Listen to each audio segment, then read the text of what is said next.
ላለፉት 3 ቀናት አርቲፊሻል ኢንተለጀንስ ለአፍሪካ ብልጽግና በሚል መሪ ሐሳብ በአዲስ ዓለም አቀፍ ኮንቬንሽን ማዕከል ሲካሄድ የቆየው ኢቴክስ ኤክስፖ 2025 በትላንትናው ዕለት ተጠናቋል። መድረኩ አፍሪካ የራሷን ማንነት ገላጭ ሆኖና እሴቶቿን የሚያንጸባርቅ ቴክኖሎጂ የመጠቀም እንዲሁም አስፈላጊ የሆኑ ፍላጎቶቿ ምላሽ ለመስጠት የሚያስችሉ የቴክኖሎጂ አውዶች የተከናወኑበት ሆኖ አልፏል።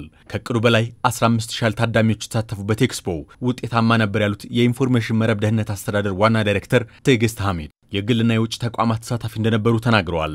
የአርቲፊሻል ኢንተለጀንስ ኢንስቲትዩት ዋና ዳይሬክተር ዶክተር ወርቁ ጋቸና በበኩላቸው ግዙፍ የውጭ ቴክኖሎጂ ኩባንያዎች በኢትዮጵያ መስራት እንደሚችሉ ያለንን አቅምና የሰው ኃይል የተመለከቱበት እንዲሁም የሀገር ውስጥ ኩባንያዎች ያለውን የቴክኖሎጂ አቅም የተመለከቱበት ነው ብለዋል። ኢቴክስ 2025 ኤክስፖ በዋናነት ከ10000 በላይ ታዳሚዎችን እናስተናግዳለን ብለን የጀመርንበት የቴክኖሎጂ ኤክስፖ ነበር። ከዚህ ውስጥ እንግዲህ ከጠበቅነው በ20% በላይ ጭማሪ አድርጎ ከ15000 በላይ ታዳሚዎች የተገኙበት በአይነቱ ልዩ የሆነ ደማቅ የቴክኖሎጂ ኮንፈረንስ አሳልፈናል። ባለፉት 3 ቀናት በመጀመሪያው ቀን ሳይበር ሴኩሪቲንና ተያያዥ ጉዳዮችን ያየንበት ቀን ነበር። ሁለተኛው ቀን ደግሞ የአርቲፊሻል ኢንተለጀንስና የፖሊሲ መድረክ የነበረበት ነው።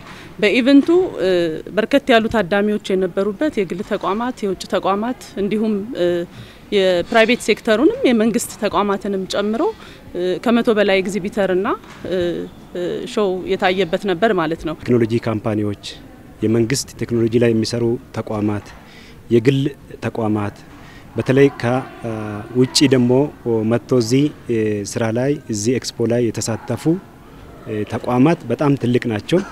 እንግዲህ ይሄ ኤክስፖ በጣም የሚገርመው በጣም ትልቅ ካምፓኒ የሚባሉ ዓለም ላይ ያሉ ትልቅ ኩባንያዎች ተሳትፈዋል።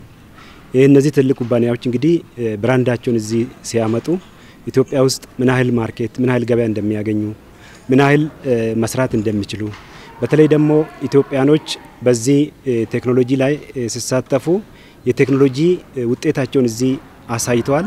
ይሄን የቴክኖሎጂ ውጤት ሲያሳዩ ለሀገራችን ውስጥ ላሉ የቴክኖሎጂ ካምፓኒዎች ወይም ደግሞ ለሚጎበኙ ሰዎች አሳይተዋል። በርካታ ኩባንያዎች የቴክኖሎጂ ውጤታቸውን ያቀረቡበት ኤክስፖ ዓለም አቀፍ የሮቦቲክስ ውድድር በማድረግም ከ500 እስከ $2000 ሽልማት የተበረከተ ሲሆን ኢትዮጵያውያን ውድድሩን በማሸነፍ ያላቸውን የክህሎት አቅም ያሳዩበትም ነበር።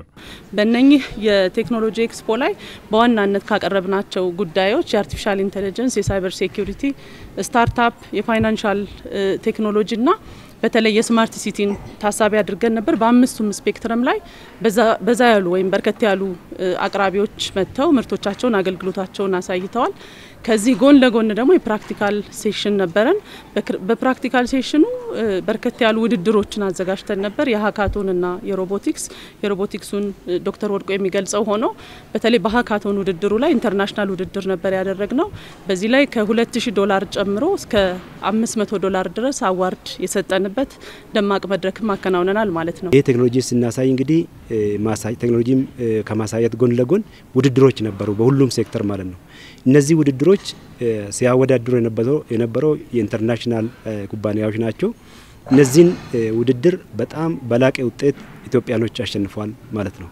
ስለዚህ ይሄ ኢትዮጵያኖች ከዓለም ጋር ተወዳድሮ ማሸነፍ እንደሚችሉ ያሳየንና በተለይ እነዚህ ውድድሮች በሮቦቲክስ ላይ ነበር፣ በኢንሳም በሳይበር ሴኩሪቲ ላይ የነበረው፣ በአርቲፊሻል ኢንተለጀንስ ላይ የነበረው በጣም በጥሩ ሁኔታ አሸንፈዋል።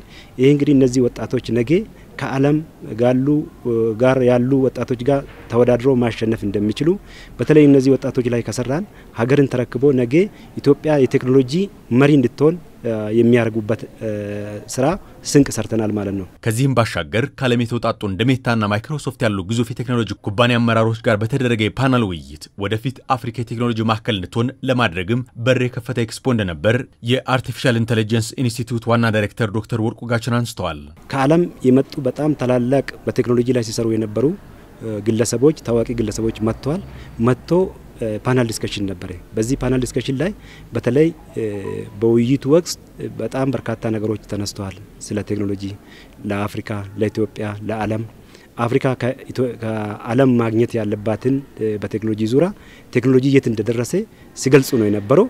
ይሄ በጣም ትልቅ ነገር የተማማርንበት እኛም ከነሱ የተማር እነሱም ከኛ የተማሩበትና ብዙ ጥያቄዎች ተነስቶ ብዙ ጥያቄዎች የተመለሱበትና በተለይ አፍሪካ እንግዲህ ወደፊት ቴክኖሎጂን ገዢና ቴክኖሎጂ ተከታይ ብቻ ሳትሆን ቴክኖሎጂ መሪ እንድትሆን ያየንበትና ይሄም ኤክስፖ አፍሪካን ሀገራት አብዛኛው አፍሪካ ሀገራት እዚህ ነው የነበሩት እነዚህን አፍሪካ ሀገራት አንድ ላይ ያመጣ የቴክኖሎጂ ኤክስፖ ነው። የኤክስፖ አዘጋጅ የነበሩት አንኪት ሹክላ በበኩላቸው ኢትዮጵያ እየፈጠረች ያለው ምቅ የቴክኖሎጂ አቅም ዓለምን እየፈተነ ላለው የሳይበር ጥቃት ችግር ከራሱ አልፎ ለአፍሪካ ዋስትና የሚሆን አቅም እንዳላት የታየበት እንደሆነ ተናግረዋል።